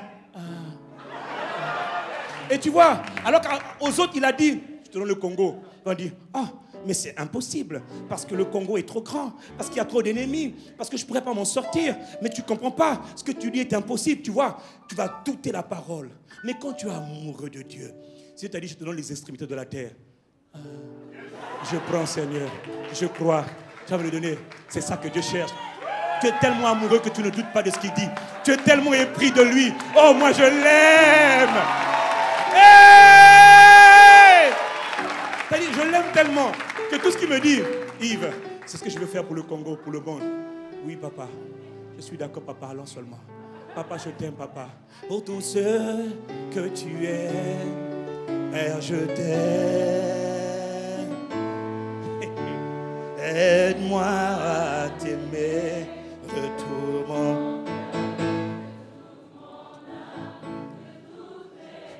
Aujourd'hui, le Seigneur m'a envoyé. Il te dit ce matin, Dieu ne t'appelle pas à la relation avec Dieu. Il t'appelle à la communion avec Dieu. 1 Corinthiens 1, verset 9. Voilà ce que Dieu dit ce matin pour toi, ma soeur, pour toi, mon frère. Dieu est fidèle. 1 Corinthiens 1, 9. Dieu est fidèle. Lui qui nous a appelés à la communion de son Fils, Jésus-Christ, notre Seigneur. Dis avec moi, Dieu m'appelle à la communion. Mais attention mon frère, c'est toi qui choisis le niveau de communion. Serviteur, fils, c'est déjà très bien fils, ou bien épouse. C'est toi qui fais le choix. Moi j'ai choisi d'aller dans la chambre là-bas. C'est dans la chambre là-bas qu'on a le pouvoir. C'est dans la chambre là-bas qu'on a la passion. C'est dans la chambre là-bas qu'on a les secrets du roi.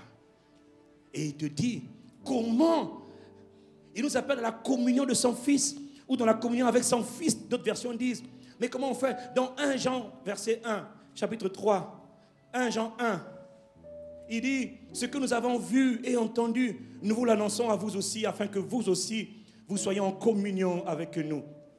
Tu vois, il parle de la communion. Il te dit, or, notre communion est avec le Père et avec son Fils, Jésus-Christ. Autrement dit, il te dit, les amis, Dieu ne t'a pas sauvé, que tu sois religieux. Il ne t'appelle pas à la religion. Il ne t'appelle même pas à une simple relation.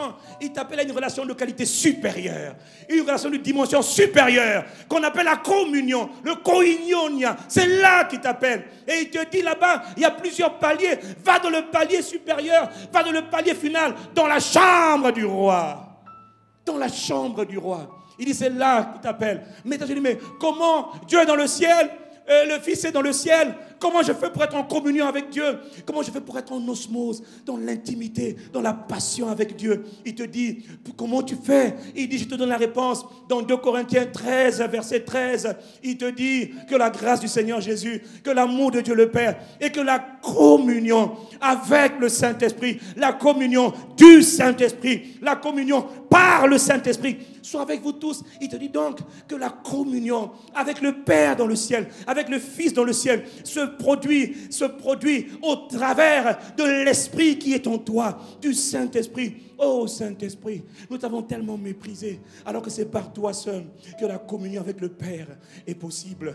Tu vois, donc, tantôt, tu es en train de communier, tu es en train de communiquer, tu es en train d'échanger, tu es en osmose, en intimité avec le Père.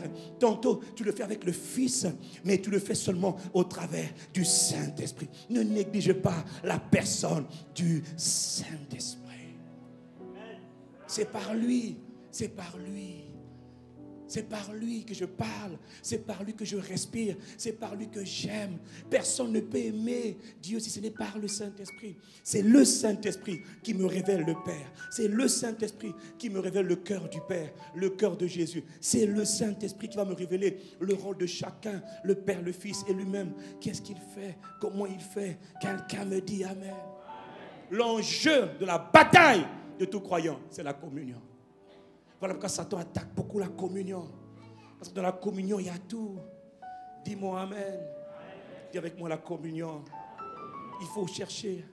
Et on va voir que la communion avec le Saint-Esprit, puisqu'elle commence par la prise de conscience de sa personne, de sa présence. Mais beaucoup ne sont même pas conscients que le Saint-Esprit. Voilà pourquoi le pasteur Anissa a enseigné, a parlé la semaine dernière. Il a pris des exemples concret sur lequel on va revenir, Dieu voulant, des exemples terre à terre, pour te montrer que quand ça commence par la conscience que Dieu est avec moi. Mais attention, on parle de David, on parle de Moïse, on parle de Joseph, etc. C'est vrai, mais tu remarqueras une chose. Quand Dieu vient avec toi, vient habiter avec toi, pas en toi d'abord, mais avec toi, ta vie est métamorphosée, mais ça dépend du niveau de communion que tu as avec lui. Si tu vas loin, en fait, les résultats, la gloire qui sort de toi dépend du niveau de communion que tu cherches avec Dieu. Dieu cherche des amoureux. Moi, je cherche aussi à aimer Dieu. Je veux aimer Dieu. Quelqu'un me dit Amen. Ce matin, Dieu nous appelle à rechercher la communion. Sans la communion authentique, il n'y a pas de domination, il n'y a pas de gloire. Mais quand on est dans la communion, frère, les combats cessent. les luttes s'arrêtent. La domination est établie. La passion est établie. Jésus est venu verser le sang pour établir la communion et le royaume, le règne, l'autorité qui avait été perdue. Frère, ne laisse pas la communion. Elle est la clé pour la domination. Quelqu'un me dit Amen. Inclinons la tête là où nous sommes. Je voudrais, avant de rendre le micro, est-ce qu'il y a quelqu'un qui a envie de rentrer dans la communion? Est-ce que tu as quelqu'un ici? Je ne parle pas, non, je parle à ceux qui ne sont pas encore nés de nouveau. Je parle, est-ce qu'il y a quelqu'un ici?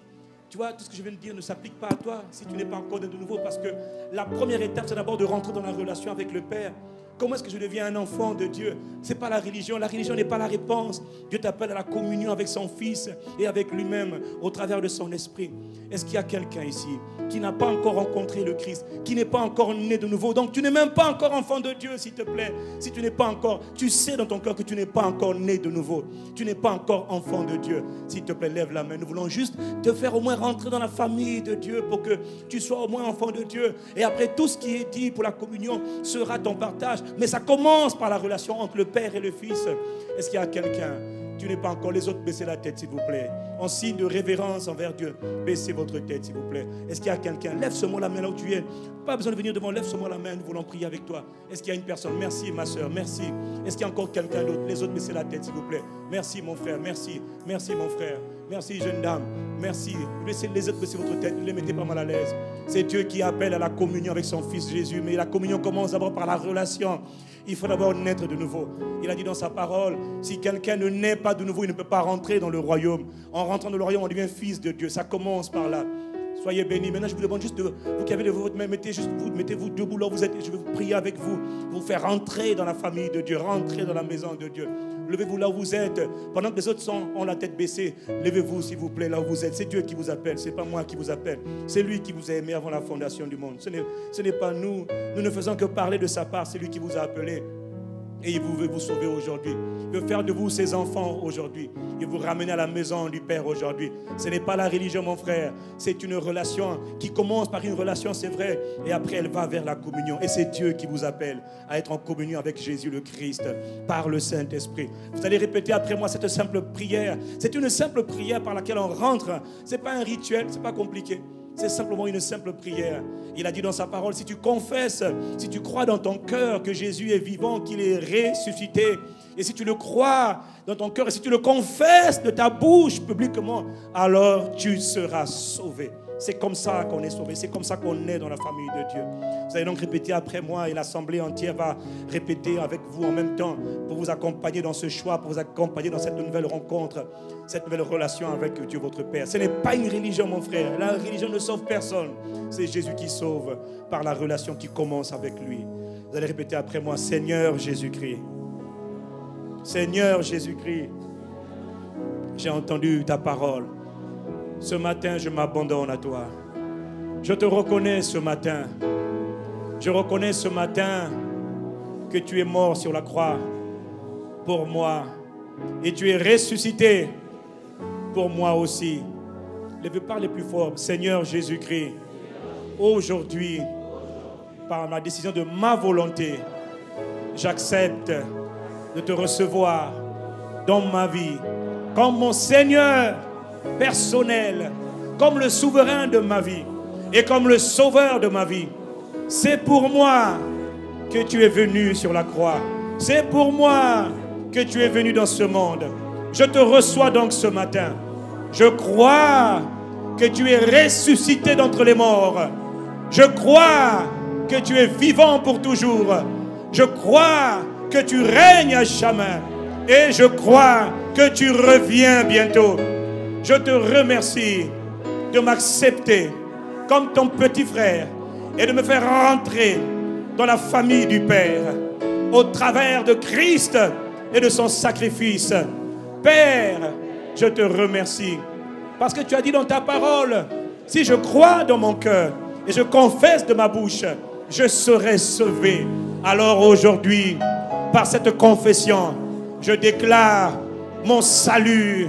Je suis sauvé. J'appartiens à Jésus-Christ. J'appartiens au royaume de cieux. Je suis né de la famille de Dieu. Maintenant, J'ai une relation avec le Père et avec Jésus le Christ. Et cette relation va se transformer avec l'aide du Saint-Esprit en la communion, l'intimité avec Dieu. Je te remercie. Je suis sauvé. Je suis né de nouveau. Je suis né de Dieu. Je suis né de Dieu. Je suis une nouvelle création. Les choses anciennes dans ma vie passent maintenant. Et toutes choses deviennent nouvelles dans ma vie. Je te loue pour cela, tendre Père céleste, dans le nom de Jésus-Christ. Amen, amen et amen. On peut acclamer Dieu pour ses bien-aimés. Amen, amen, amen. Nous te remercions, Père. Nous t'honorons, nous te bénissons, nous te célébrons. Tendre Père, je t'adore. Disons-lui ce matin que... Y a-t-il quelqu'un qui veut lui dire? Y a-t-il quelqu'un qui veut lui dire? Alors qu'il cherche des adorateurs. Ah, y a-t-il quelqu'un qui veut dire? Qui veut parler à papa ce matin? Mon Père, Père tendre, Père tendre, Père, je t'adore, je t'adore, je te donne. Ah, lève tes mains avec moi, dis-lui je t'aime. Ne laisse pas tes mains ballon, non, mais lève tes mains. Tendre Père, Père, je t'adore, je t'adore. N'oublie pas, tes mains sont importantes, tes mains sont importantes. Levons nos mains. Oh, je t'aime, papa. Mon Jésus, Jésus-Christ,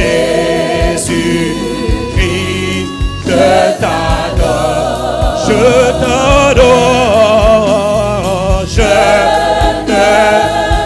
je te donne, mon Jésus, mon époux, hey, mon sauveur, mon grand frère tant aimé, mon Seigneur, Saint-Esprit, Saint-Esprit, Allos Paracletos, le Père en moi, le Christ en moi, Esprit de Jésus, Esprit de Dieu, oh, je veux te dire, je veux te dire ce matin, écoute, Saint-Esprit, Esprit de Jésus, Jésus, tu es présent, pardonne, mon Jésus, mon Seigneur, je te donne ma vie. Je veux te dire, je veux te dire, je t'aime tant. Je veux te dire ce matin, mon Père céleste, mon Sauveur Jésus, je veux te dire encore et encore, je t'aime. Reçois l'honneur, reçois toute louange, reçois toute adoration, reçois mon amour. Je veux dire à papa, je veux dire à Jésus, je veux dire à l'Esprit de Dieu, je t'aime. Oh, oh, oh, je t'aime. Je veux te dire, je veux t'aimer, je veux t'aimer. Ah, je t'aime tant, je t'aime tant, je t'aime tant, je t'aime tant. J'aime l'Éternel des armées qui créa la terre. Je veux proclamer de tout mon cœur, de toute mon âme, de toute. Je veux déclarer, j'aime l'Éternel des armées qui créa la terre.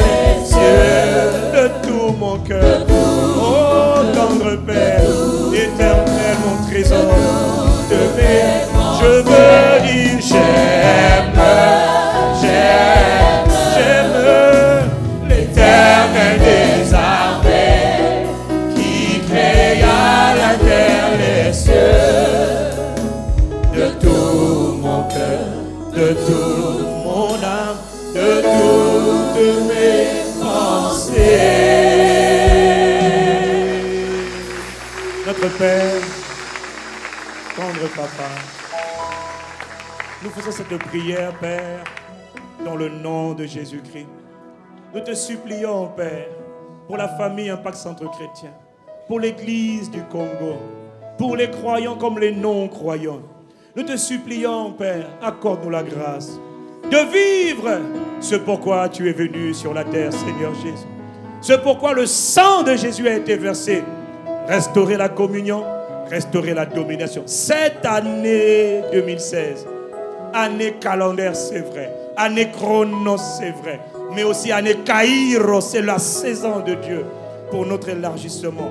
Élargissement, expansion dans l'amour de Dieu, dans la présence de Dieu, dans la communion avec Dieu, afin d'assurer une domination authentique et profonde par le Saint-Esprit. Accorde-nous, Père, nous te supplions, à toute cette famille spirituelle, à cette communauté que nous sommes, la grâce de connaître l'intimité profonde de Dieu. La grâce d'être des hommes et des femmes de la communion. Mais la communion profonde, de la communion intime, de la communion de la chambre, de la communion de la chambre, du lieu secret, là où se décident les affaires, là où se passe l'intimité, là où se passent les délices.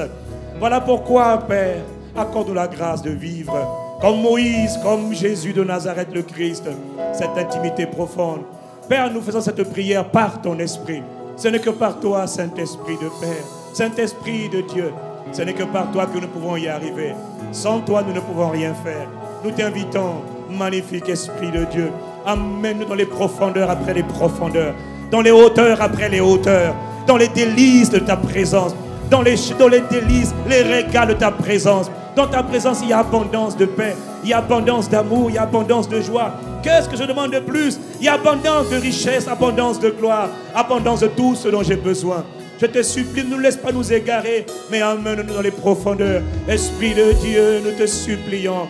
Dans le nom de Jésus, Père, par ton esprit, nous te supplions, Papa. Fais-nous cette grâce. Ne nous laisse pas vivre des vies où nous passons à côté de l'essentiel. Toi, tu nous appelles à la communion et nous cherchons les bonbons, les femmes, les hommes, les voitures, les maisons, l'argent.